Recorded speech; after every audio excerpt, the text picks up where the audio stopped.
تھا کہ آپ مجھے طلاق دے دیں گے، تو انہوں نے کہا طلاق طلاق طلاق. تو میں نے کہا یہ آپ نے کیا کیا؟ تو انہوں نے کہا میں تو ایسی مذاق کر رہا تھا، یہ اس طرح طلاق نہیں ہوگی. دیکھیں پہلے تو میں ایسے تمام شوہر حضرات سے، اور کتنی بہنیں مجھے اس طرح میسیجز کرتی ہیں کہ شوہر نے کر کے پھر دانت نکال کے ہم تو مذاق کر رہے تھے. طلاق کا معاملہ بڑا سینسٹیو ہوتا ہے. نبی کریم صلی اللہ علیہ وسلم نے ارشاد فرمایا بعض چیزیں سنجیدگی میں بھی سنجیدگی ہیں اور مذاق میں بھی سنجیدگی ہیں، جن میں سے ایک طلاق بیان فرمائی.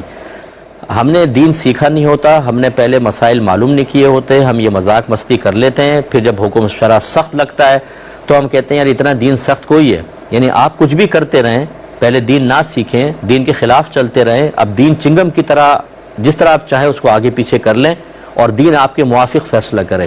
آپ اپنا مذاق مستی نہیں چھوڑیں، یہ غلط چیز ہوتی ہے. سب سے پہلے تو شادی کرنے سے پہلے میں تمام سے نصیحت اور وصیت کرتا ہوں اپنے بچوں کو حقوق زوجین کورس کروائیں، جن میں تمام مسائل دونوں کپلز کو معلوم ہونے چاہیے، کپل کو کہ ہم نے کیا کیا ہمارے حقوق ہیں، کیا فرائض ہیں اور کس طرح طلاق ہو جاتی ہے، کس طرح نہیں ہوتی. دیگر مسائل سب سکھائیں تو آگے چل کر آسانی ہوتی ہے. ورنہ ہم نے دیکھا ہے 20-20 سال حرام زندگی گزارتے ہیں، طلاقیں ہو چکی ہوتی ہیں، نہ شوہر کو پتہ ہے نہ بیوی کو پتہ ہے، اور 20 سال بعد جا کے انکشاف ہوا. اس دوران بچے بھی پیدا ہو رہے ہیں، جسمانی تعلق بھی قائم ہو رہا ہے، قریب بھی ہو رہے ہیں. کس قدر گناہوں کا وبال. اور وہ ایسے مسائل ہوتے ہیں کہ شریعت اس میں آپ کو رعایت بالکل نہیں دے گی. ایسے بعض مسائل میں جہالت عذر نہیں ہوتی.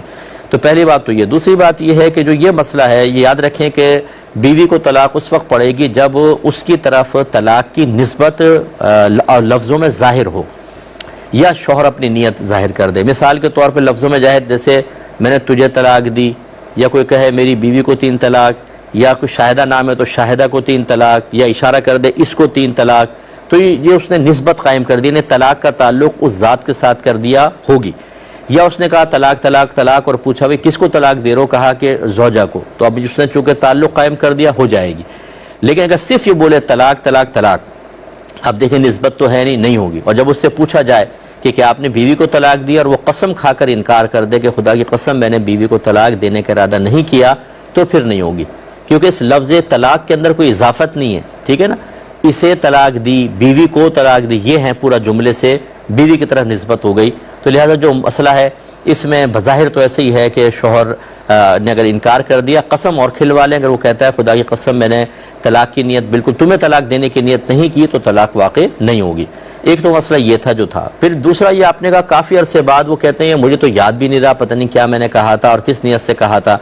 یہ ایک الگ شرعی مسئلہ ہے. یاد رکھیں اگر کوئی سابقہ زندگی کے معاملات ہوں اور شوہر کہتا ہے کہ مجھے بالکل یاد نہیں کہ میں نے طلاق دی تھی کہ نہیں دی تھی، اگر یاد نہیں ہے تو طلاق واقع نہیں ہوگی.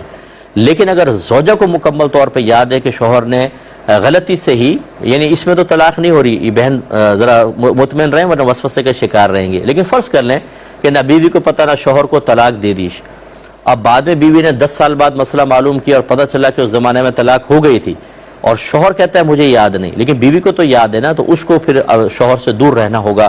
وہ حلالہ کے بغیر شوہر کے قریب نہیں ہو سکتی. 1 یا 2 طلاق ہیں تو جدید نکاح کرنا پڑے گا. یعنی خلاصہ کلام یہ ہے کہ اگر شوہر کسی سبب سے جھوٹ بولتا ہے یا وہ کہتا ہے طلاق یاد نہیں، لیکن بیوی کو یاد ہے کہ یہ جھوٹ بول رہا ہے، یا اس کو طلاق یاد نہیں، مجھے تو طلاق یاد ہے کہ 3 طلاقیں ہو گئیں، تو جس طرح ہو سکے اپنی جان چھڑائے شوہر سے. کیونکہ بیوی کو تو معلوم ہے نا. اگرچہ ظاہری قضا کے مطابق اگر شوہر انکار کر دیتا ہے کہ میں نے طلاق نہیں دی اور لڑکی کے پاس گواہ نہیں ہے، یا شوہر کہتا ہے مجھے تو بالکل سابقہ زندگی میں یاد نہیں ہے، تو مفتی جو ہوں گے یا قاضی وہ شوہر کے حق میں فیصلہ کریں گے کہ یہ طلاق نہیں ہوئی.